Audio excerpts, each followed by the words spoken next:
Approaching 6:50 here this Monday. Right now, much of the Northeast is hunkering down with this powerful nor'easter making its way up from Delaware to Massachusetts. There are powerful wind gusts, and it's dumping snow all over the region. There are thousands of flight cancellations in New York City. Mayor Zohran Mamdani declared a state of emergency and announced a citywide travel ban, closing all city streets, highways, and bridges to non-emergency traffic. You need to be prepared for the worst. Canceled my flight and we're currently on a standby list, but I'm 20 in line. I've been sliding through pretty much every light, unfortunately. Stay home, be safe, keep everybody else safe. This latest storm comes as much of the region was thawing out from last month's so-called snowcrete. Relief could come soon with warmer temperatures in the forecast by the end of the week. And with all of that happening today up and down the eastern seaboard, this is canceling numerous flights in and out of the Rochester airport today.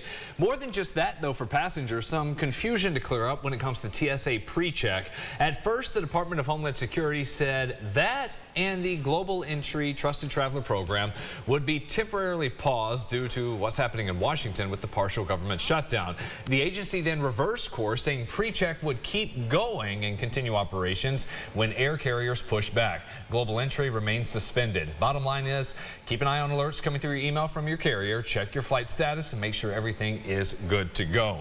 Out on the roads and a view from our Greater Rock Sky Eye. Still have first responders over at Bay Road and 104 working an accident with a car off into a ditch. There's another one in Irondequoit where it's blocked. 104 eastbound approaching 590 as well. West side 490's okay, 390 up and down through Henrietta, moving along with average drive times. Happening today, two brothers accused of killing a family of four in Irondequoit are due in court. Police say Julio and Luis Soriano killed their cousin, his girlfriend, and their two children at a home on Knapp Avenue. This was August 2024. Their hearing is scheduled at 10 o'clock at the Hall of Justice. This trial for the quadruple murder case is scheduled for the middle of May. Jury selection begins today in the trial of a young man charged in a deadly triple shooting following a fight outside Blue Cross Arena 2 years ago. On the night of May 6, 2024, police say 25-year-old Jermaine Williams shot into a crowd at a home on Rialto Street, killing 43-year-old Timothy Cheely and 46-year-old Shatina Jones. A third victim was injured. Williams pleaded not guilty at his arraignment. His trial starts at 9:30. It was like a big boom, like loud. I called 911, and then I woke my kids up, and we came outside, and the car was just mangled. So we're hearing from people who live in the Joseph Avenue neighborhood in Rochester, shaken after finding out two people ended up dying. They were killed in a rollover crash early Sunday morning. RPD and emergency teams responded to that scene around 1:30 a.m. where a driver going south on Joseph crashed into a pole before rolling over. Two victims trapped inside. That was a man and a woman. Both were taken to the hospital where they did pass away. One neighbor says she was woken up by the sound of the accident and she immediately reached out for help.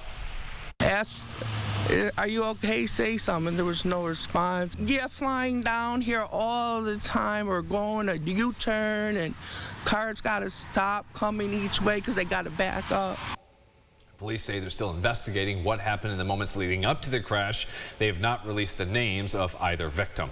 Starting this week, members of the National Association of Letter Carriers are beginning negotiations for a new contract this spring. That's why local workers are advocating now for a fair deal. During Sunday's rally, organizers tell us USPS is handling more packages than ever, even with big delivery giants like Amazon often relying on the structure of the mail system to quickly ship items. Some of the demands in the new contract include higher starting pay and shorter period to get to top rates. They also hope to address major staffing issues with more than half of new hires leaving within the first year.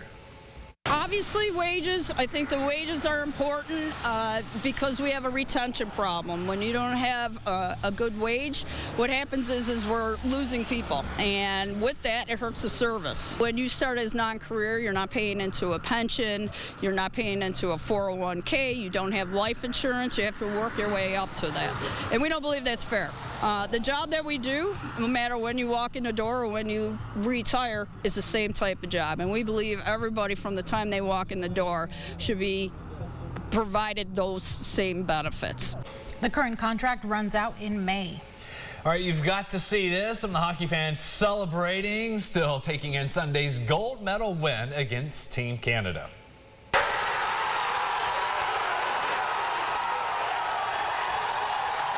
Now that's how you celebrate. Tage Thompson and Team USA got it done. The first gold medal 46 years since the Miracle on Ice team at Lake Placid. The governor directed the state liquor authority to suspend early morning enforcement so fans could gather at bars for gold medal watch parties. Sabres fans say they're excited to see Thompson coming back home to rejoin Buffalo. It's going to be amazing to see him come back. He played such a hard game, such a good game, and I think it's been crazy seeing him play against his teammate, and they're going to come back and they're going to play together, and I'm so excited for them. Seeing someone from your hometown do something so amazing, it inspires you. Some role models there. The Sabres are back on the ice Wednesday against the New Jersey Devils.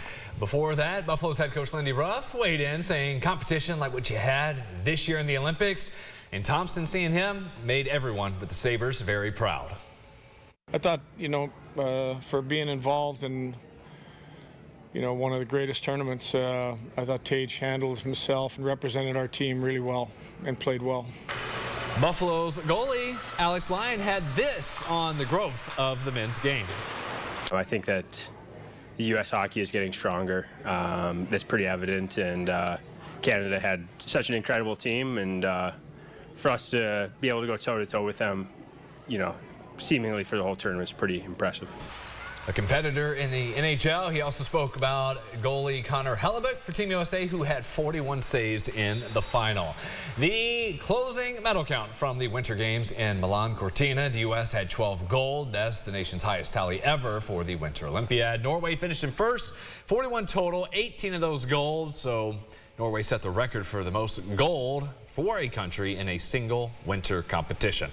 Tim Hortons' popular Roll Up to Win contest returns today. Customers can play on the company's app or by rolling up the rim on coffee cups. Over 1 million food or beverage prizes will be given away. Other prizes include Tim Hortons gift cards, Nintendo Switch gaming consoles, and more.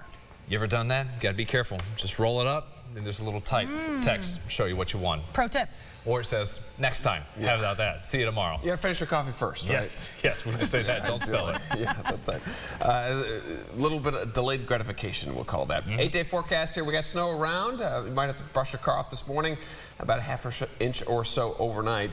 More snow for the Finger Lakes. Higher elevations, a little bit colder there. And then everybody gets another shot of snow tonight. And into tomorrow morning, you see a cold blast. We bottom out, really, going into Tuesday, and then more flakes by Wednesday. 9 o'clock, we'll see you on the Rochester First streaming app for our podcast, Second Cup of Sunrise. We have just 3 days left for Survivor 50. Oh, man. The new season. It's Survivor Week. Yes, it is. And we do the contest each day. We got a QR code where you can win some gear that we're going to give away. Random drawing after it's all done. I'm so bad at that trivia, but that's okay. You guys got it. Thanks for watching, everybody. Have a great rest of your day.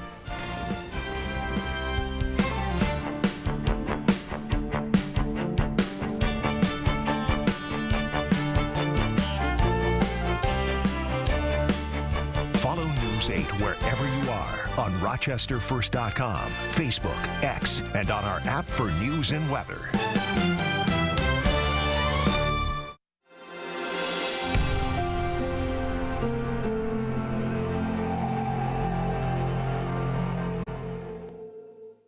Get the Rochester First streaming app today for everything you love from News 8 On Demand, plus exclusive shows you won't see anywhere else. Search ROC and download for free on Roku, Amazon Fire, and Apple TV.